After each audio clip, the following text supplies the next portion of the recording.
Uma questão aqui bíblica, parecida com aquela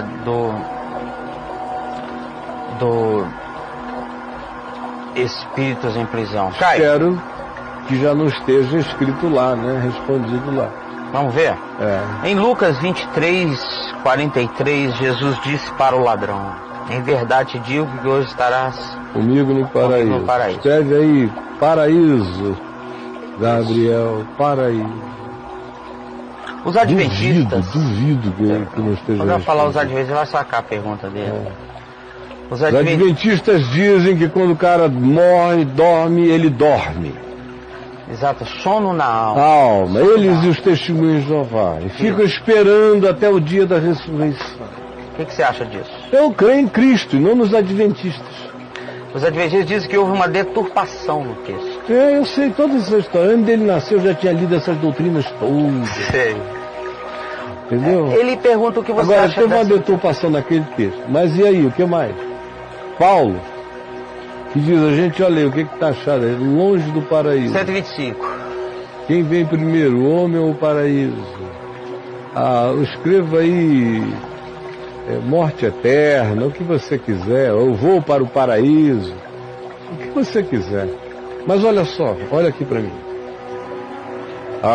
E Paulo que diz, enquanto presentes no corpo, estamos ausentes do Senhor. Ausentes do corpo, presentes no Senhor. O que ele está dizendo? Enquanto eu estou no corpo, eu não estou tendo a experiência dessa relação direta que aquele homem, por exemplo, teve quando foi dito a ele que naquele mesmo dia, antes das 6 da tarde, ele estaria com Jesus no paraíso. A palavra paraíso, inclusive, do texto grego, é uma herança da escatologia grega, que é o Elísios, o paraíso grego, Elísios, estava dividido, era o mundo dos mortos, o mundo de Hades. Hades é a morte, rei da morte. O Hades estava dividido entre o paraíso, o Elísios, e você tinha um lugar intermediário, que era um lugar de não condenação, chamado algo como limbo, para o povo entender melhor o significado daquilo. Não era uma coisa nem era outra. E tinha o Tártaros, que é o texto de Pedro, diz que Jesus foi ao Tártaros. E em 2 Pedro ele vai dizer literalmente que foi ao Tártaros. Então se está usando uma escatologia grega para ilustrar o que se quer dizer do Evangelho para a cultura greco-romana. Não é porque isso esteja, a divisão seja essa. Se você chegasse lá agora, você ia ver que não teria nada a ver com nada disso. Mas para que gregos e romanos entendessem, Pedro, entre outros, se apoderou daquela descrição, daquela cenografia cultural, para posicionar esses indivíduos nesses significados de natureza espiritual.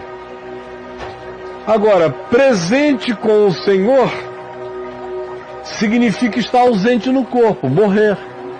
Morro, estou cara a cara com o Senhor. No corpo, eu ando pela fé. Isso não tem nada a ver com o texto de Lucas, já é Paulo falando isso. Porque para mim, o viver é Cristo. E o morrer é sono, é isso? Não, o morrer é lucro. Não é sono. Não é sono, é lucro. O Novo Testamento é abundante nas afirmações de que enquanto na carne ausentes do Senhor, deixando a carne presentes no Senhor, não é um sono. Então a abundância é enorme.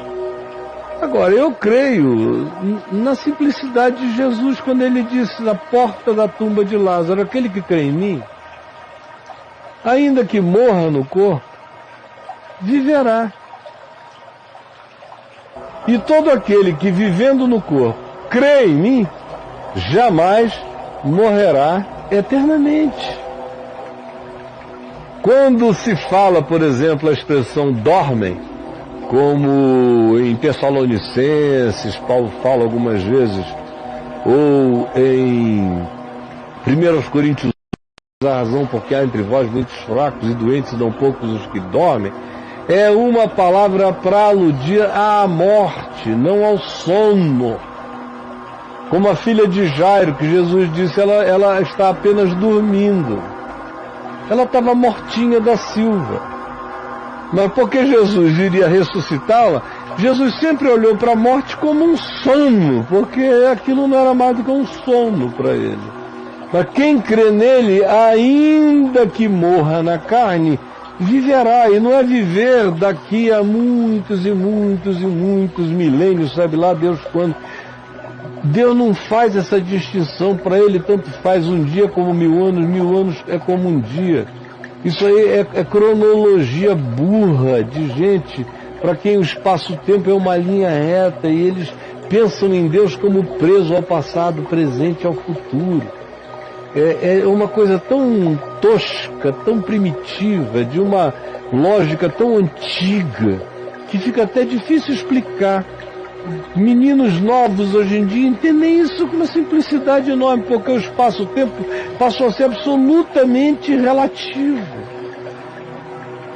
Mas para os antigos, o que havia era um único universo, linear, e Deus só sabia o futuro que ainda viria, porque era onipresente, onisciente, onipotente, mas era só por causa desse atributo que Deus sabia o futuro.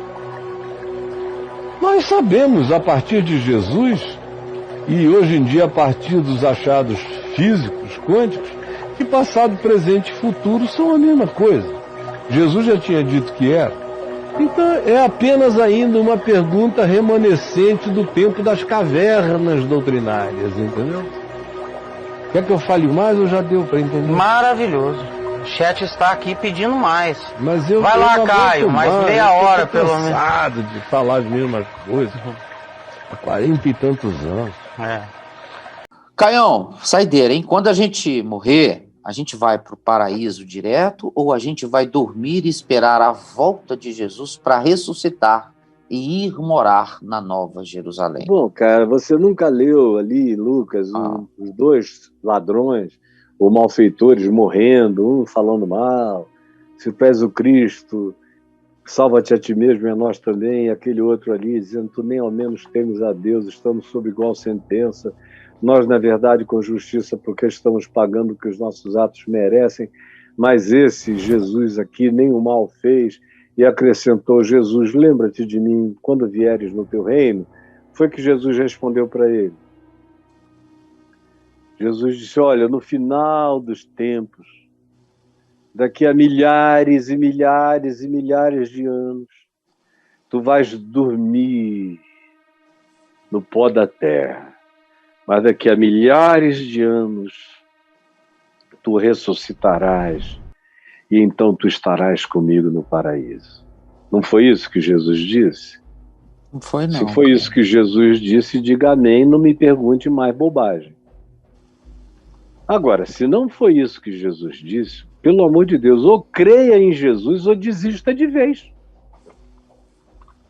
Porque Jesus não poderia ter sido mais explícito quando ele disse para o cara, bandido, crucificado, morrendo, lembra-te de mim quando vieres no teu reino, por favor. Aí Jesus vira-se para ele e diz, hoje mesmo tu estarás comigo, hoje mesmo. Que dia é hoje mesmo? Era uma sexta-feira de Páscoa, há 2000 anos atrás. Era por volta das 3 da tarde. Jesus disse, hoje mesmo, estarás comigo no paraíso, aguenta firme. Porque antes das 6 da tarde, quando o sol se puser aqui, você já vai estar comigo na glória eterna. Hoje mesmo. O que é que Jesus te ensina, meu filho? A Ellen White, os adventistas te ensinam o sono da alma. Tem alguns outros grupos que ensinam o sono da alma. Todo respeito, porque isso aí não salva ninguém. O adventista que crê no sono da alma, que crê que só vai ressuscitar no último dia, quando morre, abre os olhos para Jesus no paraíso, nem fica sabendo da doutrina dele, que estava errada. Porque Jesus não chega lá e diz: ê, surpresa! Surpresinha! Te enganei, hein? Você pensou que ia ser depois de tudo? Você ia ficar dormindo no pozinho da terra, não é, danadinho? Mas olha só minha surpresinha!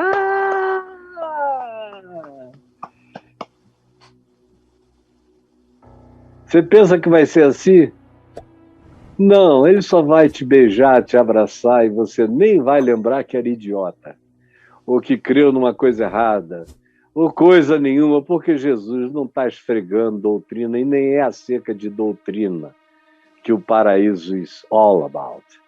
Não, o paraíso é a respeito de amor, de fé, de arrependimento, de sinceridade, de metanoia, de mudança de mente, de uma outra boa vontade, de um outro espírito, do desejo de, se pudesse viver, viver como uma outra criatura, de servir o próximo.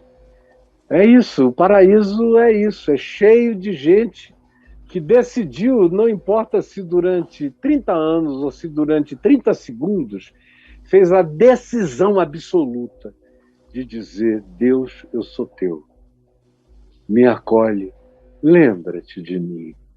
E aí Jesus diz: hoje mesmo, tu estarás comigo no paraíso.